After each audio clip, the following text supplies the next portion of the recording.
1 year after a depressing ass WrestleMania, 1 year after WrestleMania was held in a warehouse, and after a year of no fans, for 2 nights the magic was back. For the first time since Royal Rumble 2020, I watched wrestling and I felt like a kid again. Regardless of the build to WrestleMania, regardless of the rain delay, I had the biggest smile on my face watching wrestling. From the moment the show went on the air and we saw all the wrestlers standing on the stage and actual fans cheering, the huge ass stadium, the stage, the lights, the spectacle of WrestleMania, it felt surreal. Everything felt right once again. For the past year, I would watch WWE pay-per-views and it obviously never hit the same. Even if something awesome would happen, I would get snapped back to reality and I'll be like, oh damn, if only there were fans here. But now it didn't matter anymore. For 2 nights, there were fans, and what better show to have the return than WrestleMania? And honestly, I loved it. I ain't even American, but when America the Beautiful went live, it had me amped. For like 2 seconds, even I was just like, America.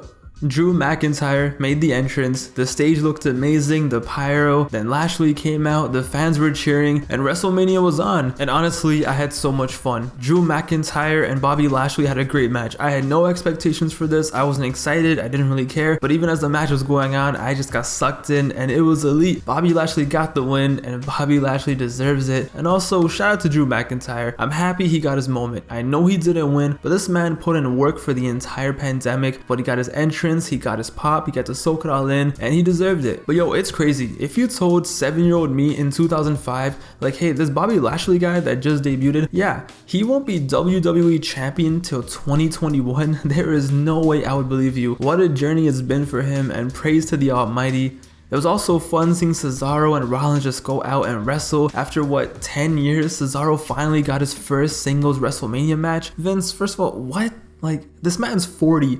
And now he's just getting his first singles match. Why couldn't you have done this a few years earlier? Oh wait, I forgot.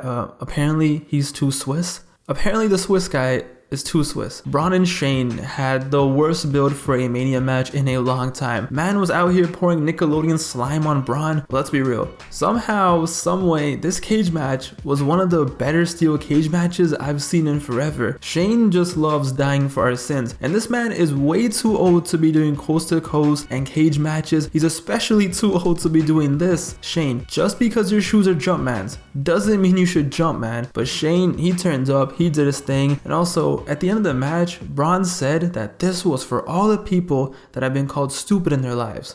And backstage, Kofi Kingston rejoiced. But the most hype part of WrestleMania for me, without a doubt, was Bad Bunny, Damian Priest versus Miz and Morrison. The whole time, legit for the entire match, I had the biggest smile on my face. I've always been a Bad Bunny fan, and to see him in the WWE ring at WrestleMania, making his entrance, living his dream, I loved it. Because I could see myself in Bad Bunny, minus the fact I'm not a global superstar artist, but I mean in the way, he is literally just like you and I. He is just another kid who grew up in the ruthless aggression era. He's just 4 years older than me. He grew up watching the same wrestling as me. He loved it just as much as I do and did. And I'm sure he used to wrestle with his friends back in Puerto Rico, imagining wrestling at Mania one day. And here he is, living out his dream, living out his best life. This wasn't some celebrity just doing it for the money. This was literally one of us. So when he made that entrance and pyro was going off, I couldn't help but smile. And yo, this man is a better wrestler than like 75% of the indie scene. He just knew what to do.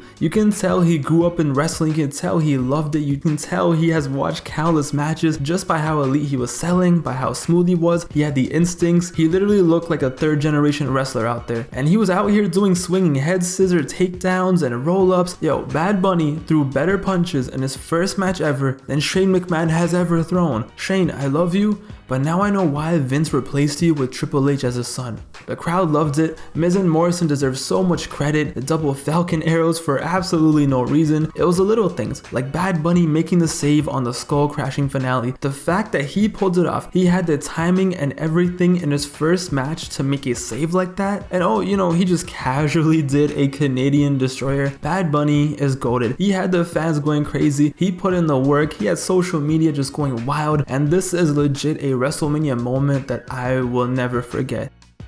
The main event of night 1 was Sasha versus Bianca, and the promo for this match made it feel so legit and so special that when that promo was done, I was like, okay, this is gonna be something amazing. I was amped, which is crazy because the build for this absolutely sucked. I was watching this match with my girlfriend who was watching her first ever WWE show, and this match, I low-key think, actually made her into a fan. But this match had that big match feel, the entrances, the vibes, the history, 2 black women in the main events of WrestleMania. You love to see it. You could obviously see how much it meant to them, and I loved how Sasha was enjoying the moment for a second, but then bang, put her game face on, and we just had a top tier WrestleMania main event. There was no dull moments in this match, legit zero. There was no moment where I was like, oh okay, I wonder what's gonna happen next. No, I was just lost in the sauce. I was hooked, my girl was hooked, and I'm 99% sure all of you guys were hooked as well. The suicide dive that was somehow reversed into the gorilla press is one of the best spots I've ever seen in a wrestling match. The use of Bianca's ponytail was perfect, and I just love Sasha. You know, I just love her. Can we just please put her in the Hall of Fame? Just do it next year. Why not? She has nothing left to prove, and I'm gonna say it, Sasha Banks is the greatest women's wrestler of all time, but this match is legit a perfect wrestling match. It has everything you could want, and what I love so much is there was no reliance on 50 bajillion finisher kickouts. Nah, this was just straight up wrestling, and at any second, it was like, this could end. You were hanging on every move. I wanted Sasha to win so bad, but at the end when Bianca won, I couldn't hate. Just what a match. The stadium was rocking, her family almost jumped the barricade. This was WrestleMania and wrestling at its finest. Oh my God! This is what wrestling is all about. Sasha Banks is 0-6 at Mania, but it doesn't matter, because this was a W in every single way. Night 2 was solid, but I think we can all agree that Night 1 was definitely better. I mean, Night 2 started off with this, but no, there was still some solid action. Kevin Owens and Sami Zayn for a 10-minute match was solid. Logan Paul got clapped and sold a stunner. Sheamus and Riddle was actually really good, and that ending was vicious. But let's be real, the only thing that people are gonna remember from Night 2 was the main event. Once it was time for the main event, shout out to Metallica, nothing else mattered. When Daniel Bryan came out and the fans were chanting yes, and once again everything felt right again, I was just so happy. And then Edge came out, and if anyone needed this, if anyone deserved it, it was him. And then Roman Reigns, the head of the table, came out. Roman as a heel, finally in front of fans, and this match was special. You had Roman Reigns coming back from leukemia, here he was against all odds. Daniel Bryan forced to retire, he's back in the main event of WrestleMania against all odds. And of course Edge, retired 10 years ago to the date, April 11, 2011, 10 years later in the main event of WrestleMania. This match was elite. So much destruction, so many near falls, so many violent weapon shots, crowd on their feet for the whole match. It was awesome. Every single wrestler had their moment where it's like, oh shit, Edge won. Oh no, Daniel Bryan won. Oh no, never mind, Roman Reigns is definitely winning. My favorite spot though for sure, Roman Reigns full heel mode talking his talk. He power bombs Daniel Bryan through the announce table and he's just gloating, and then out of nowhere just spear. At that moment I was shook, and this match just reached another level. They were doing concertos and I was like, no, please don't break Daniel Bryan's neck. And then Edge caught one at the ending. Roman Reigns, certified G. Y'all thought, oh, Daniel Bryan is here for the pin and Edge is probably gonna win so they can protect Roman Reigns. No. Roman Reigns doesn't need protection. Roman Reigns showed everyone why he's the best in the world right now, and he pinned both of them. He pinned Daniel Bryan and Edge. Perfect ending. I wanted to see Daniel Bryan win. I even was down to see Edge win, if you can believe that.